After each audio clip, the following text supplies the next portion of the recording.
মুরলির তারিখ 20 মে 2025। মুরলির শিরোনাম, বাবা এসেছেন তোমাদের মতো বাচ্চাদের অবিনাশী উপার্জন করাতে। এখন তো যত জ্ঞান রত্নের উপার্জন করতে চাও, করতে পারো। প্রশ্ন, আসুরি সংস্কার পরিবর্তন করে দৈবী সংস্কার তৈরি করার জন্য কোন বিশেষ পুরুষার্থের প্রয়োজন? উত্তর, সংস্কারকে পরিবর্তন করার জন্য যত সম্ভব দেহী অভিমানী থাকার অভ্যাস করো। দেহ বোধে এলে আসুরি সংস্কার তৈরি হয়ে যায়। বাবা এই আসুরি সংস্কারকে দৈবী সংস্কার তৈরি করার জন্য এসেছেন। পুরুষার্থ করো, প্রথমে আমি দেহী আত্মা, পরে আমার এই শরীর।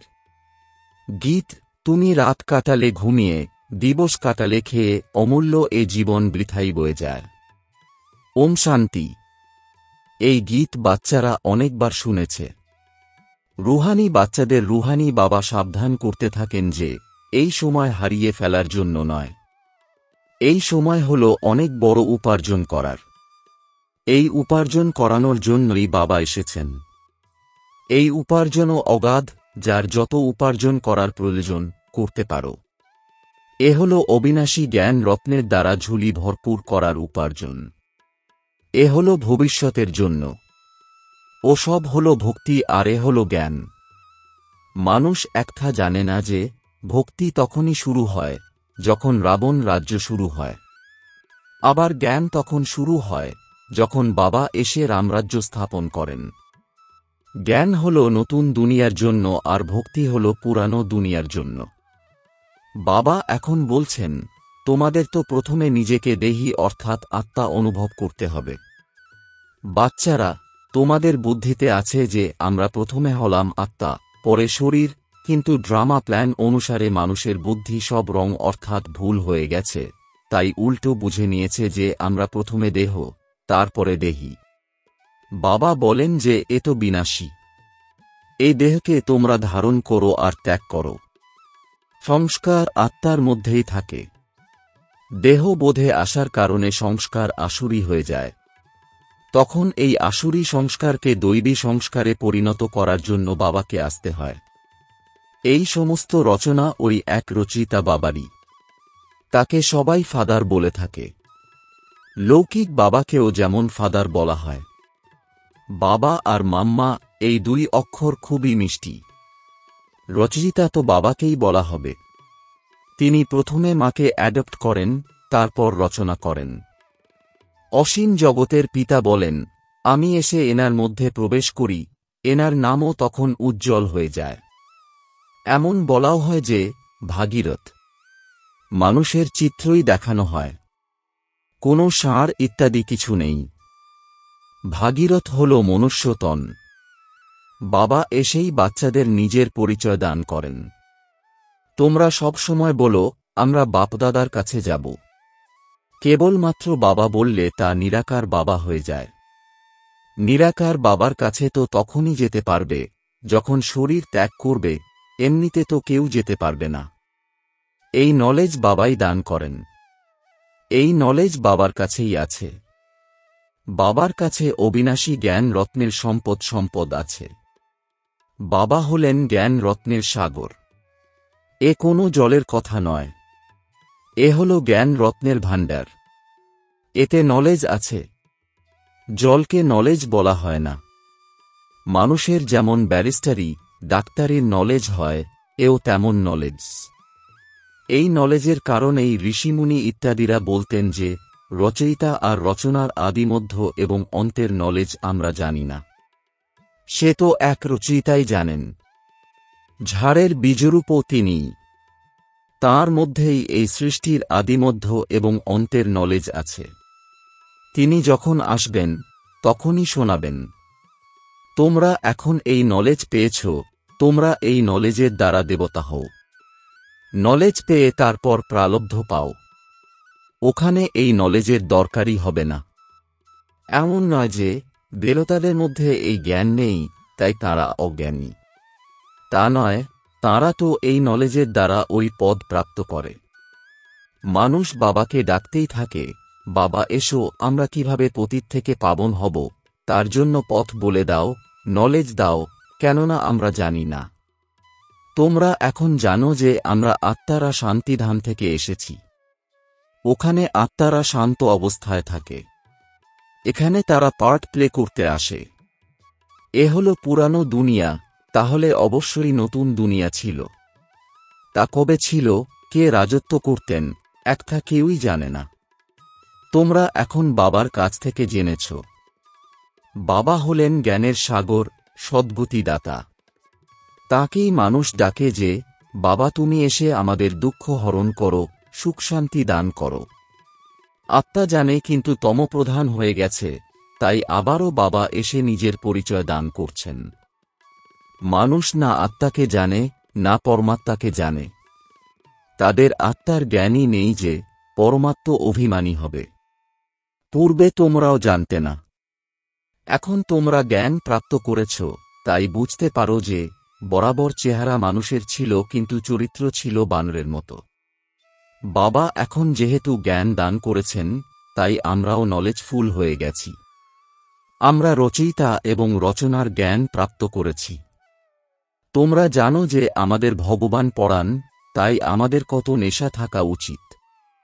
বাবা হলেন জ্ঞানের সাগর, তাঁর মধ্যে অসীম জগতের জ্ঞান আছে। তোমরা অন্য যে কোনো মানুষের কাছেই যাও, সৃষ্টির আদিমধ্যান্তের জ্ঞান কেন, আত্মা কি জিনিস তাও জানে না। মানুষ বাবাকে স্মরণও করে দুঃখহর্তা, সুখকর্তা, তারপরও ঈশ্বরকে সর্বব্যাপী বলে দেয়। বাবা বলেন, ড্রামা অনুসারে ওদেরও কোনো দোষ নেই। মায়া সম্পূর্ণ তুচ্ছ বুদ্ধির বানিয়ে দেয়। পোকা তো আবর্জনা দুর্গন্ধতেই সুখ খুঁজে পায়। বাবা আসেই এই দুর্গন্ধ থেকে তোমাদের মুক্ত করতে। মানুষ তো পাকে ফেঁসে আছে। জ্ঞানের কথা তো জানেই না, তাই কি আর করবে। মানুষ চোরাবালিতে আটকে গেছে, এদের এখান থেকে বের করাই মুশকিল হয়ে যায়। এখান থেকে বের করে অর্ধেক বা পৌনে পর্যন্ত নিয়ে যাও, তবুও হাত ছেড়ে আবারও পতন হয়ে যায়। কোনো কোনো বাচ্চা অন্যদের জ্ঞান দান করতে করতে সজনই মায়ার থাপ্পড় খেয়ে নেয়, কেননা বাবার ডাইরেকশনের বিরুদ্ধে কার্য করে নেয়। অন্যদের নির্গত করার চেষ্টা করে কিন্তু নিজেই পতিত হয়ে যায়। তখন আবার তাকে বের করতে কত পরিশ্রম করতে হয়, কেননা মায়ার কাছে হেরে যায়। তাদের অন্দরে নিজের পাপই দংশন করতে থাকে। এ তো মায়ার লড়াই, তাই না? এখন তোমরা যুদ্ধের ময়দানে উপস্থিত আছো। ওরা হল বাহুবলের দ্বারা লড়াই করা হিংসক সেনা। তোমরা হলে অহিংসক। তোমরা অহিংসার দ্বারা রাজ্য গ্রহণ করো। হিংসা তো দুই প্রকারের হয়। এক হল কাম কাটারি চালানো, আর দ্বিতীয় হিংসা হল কাউকে মারধর করা। তোমরা এখন ডবল অহিংসক হও। জ্ঞান বলের এই লড়াইয়ের কথা কেউই জানে না। অহিংসা কাকে বলা হয়, একটা কেউই জানে না। ভক্তি মার্গের সামগ্রী কত বেশি। মানুষ গেয়েও থাকে যে, হে পতিত পাবন, এসো, কিন্তু আমি কিভাবে এসে পাবন বানাই, একটা কেউই জানে না। গীতাতেই ভুল করে দিয়েছে যে মানুষকে ভগবান বলে দিয়েছে। শাস্ত্র মানুষই লিখেছে, মানুষই পাঠ করে। দেবতাদের তো শাস্ত্র পাঠ করার কোনো প্রয়োজন নেই। ওখানে কোনো শাস্ত্র থাকে না। জ্ঞান, ভক্তি, তারপরে হল বৈরাগ্য। কার বৈরাগ্য? ভক্তির, পুরানো দুনিয়ার প্রতি বৈরাগ্য, পুরানো শরীরের প্রতি বৈরাগ্য। বাবা বলেন যে এই চোখ দিয়ে যা কিছুই দেখো, তা আর থাকবে না। এই সমস্ত ছিচ্ছি দুনিয়ার প্রতি বৈরাগ্য। বাকি তোমরা নতুন দুনিয়ার দিব্যদৃষ্টির দ্বারা সাক্ষাৎকার করো। তোমরা এই পাঠ গ্রহণই করো নতুন দুনিয়ার জন্য। এই পড়া এই জন্মের জন্য নয়। আর যে সমস্ত পড়া আছে, তা হয় সেই সময় এবং সেই জন্মের জন্য। এখন তো হল সঙ্গম, তাই তোমরা এখন যা পড়ো, তার প্রালব্ধ তোমরা নতুন দুনিয়াতে প্রাপ্ত করো। তোমরা অসীম জগতের বাবার কাছ থেকে কত বড় প্রালব্ধ প্রাপ্ত করো। অসীম জগতের পিতার কাছ থেকে অসীম জাগতিক সুখের প্রাপ্তি হয়। তাই বাচ্চাদের সম্পূর্ণ পুরুষার্থ করে শ্রীমতে চলা উচিত। বাবা হলেন শ্রেষ্ঠের থেকেও শ্রেষ্ঠ। তোমরা তাঁর কাছ থেকে শ্রেষ্ঠ হওয়ার শিক্ষা লাভ করো। তিনি তো সদাই হলেন শ্রেষ্ঠ। তিনি তোমাদের শ্রেষ্ঠ বানান। 84 জন্মগ্রহণ করতে করতে তোমরা আবারও ভ্রষ্ট হয়ে যাও। বাবা বলেন, আমি তো জন্মমরণে আসি না। আমি এখন এই ভাগ্যশালী রথে প্রবেশ করি, যাকে তোমরা বাচ্চারা চিনেছ। তোমাদের ঝাড় এখন ছোট। ঝাড়ে তুফানও তো লাগে, তাই না? পাতা ঝরতে থাকে। অনেক ফুল হয়, আবার তুফানের কারণে তা আবার ঝরেও যায়। কোনো কোনো ভালো ফল তৈরি হয়, কিন্তু আবার মায়ার তুফানের কারণে তা আবার পড়েও যায়। মায়ার তুফান খুবই তেজি। ওইদিকে হল বাহুবল, এদিকে হল যোগবল অথবা স্মরণের বল। তোমরা এই স্মরণ অক্ষর পাকা করে নাও। ওরা তো যোগ যোগ শব্দ বলতে থাকে। তোমাদের হল স্মরণ। তোমরা চলতে ফিরতে বাবাকে স্মরণ করো, একে যোগ বলা হবে না। যোগ অক্ষর সন্ন্যাসীদের কাছে বিখ্যাত। তারা অনেক প্রকারের যোগ শেখায়। বাবা কত সহজ করে বলেন, উঠতে বসতে চলতে ফিরতে বাবাকে স্মরণ করো। তোমরা হলে অর্ধকল্পের প্রিয়তমা অর্থাৎ আশিক। তোমরা আমাকে স্মরণ করে এসেছ। আমি এখন এসেছি। আত্মাকে কেউই জানে না, তাই বাবা এসে রিয়েলাইজ করান। এও বোঝার মতো অতি সূক্ষ্ম কথা। আত্মা অতি সূক্ষ্ম এবং অবিনাশী। না আত্মার বিনাশ হয়, আর না তার পার্টের বিনাশ হতে পারে। মোটা বা স্থূল বুদ্ধির যারা, তারা এই কথা খুব মুশকিলের সঙ্গেই বুঝতে পারে। শাস্ত্রেও এইসব কথা নেই। বাচ্চারা, তোমাদের বাবাকে স্মরণ করার জন্য অনেক পরিশ্রম করতে হয়। জ্ঞান তো খুবই সহজ। বাকি বিনাশকালে প্রীত বুদ্ধি আর বিপরীত বুদ্ধি একটা স্মরণের জন্য বলা হয়। স্মরণ ভালো হলে তাকে প্রীত বুদ্ধির বলা হয়। প্রীতি ও অব্যভিচারী হওয়ার প্রয়োজন। নিজেকে জিজ্ঞেস করতে হবে, আমি বাবাকে কতক্ষণ স্মরণ করি। এও বুঝতে পারে যে বাবার সঙ্গে প্রীত বুদ্ধি রাখতে রাখতে যখন কর্মাতীত অবস্থা হবে, তখনই এই শরীর ত্যাগ হবে আর লড়াইও লাগবে। বাবার সঙ্গে যত প্রীতির সম্বন্ধ হবে, ততই তমপ্রধান থেকে শতপ্রধান হয়ে যাবে। পরীক্ষা তো একই সময় হবে, তাই না? যখন সময় সম্পূর্ণ হয়, সকলের প্রীত বুদ্ধি হয়ে যায়, তখনই বিনাশ হয়। ততক্ষণ পর্যন্ত লড়াই ঝগড়া চলতে থাকে। বিলেতের মানুষরাও বুঝতে পারে যে মৃত্যু এখন সামনে উপস্থিত। কেউ প্রেরক আছে যে আমাদের দিয়ে বোম্বস তৈরি করায়, কিন্তু কি আর করতে পারব? এ তো ড্রামাতেই লিপিবদ্ধ আছে, তাই না?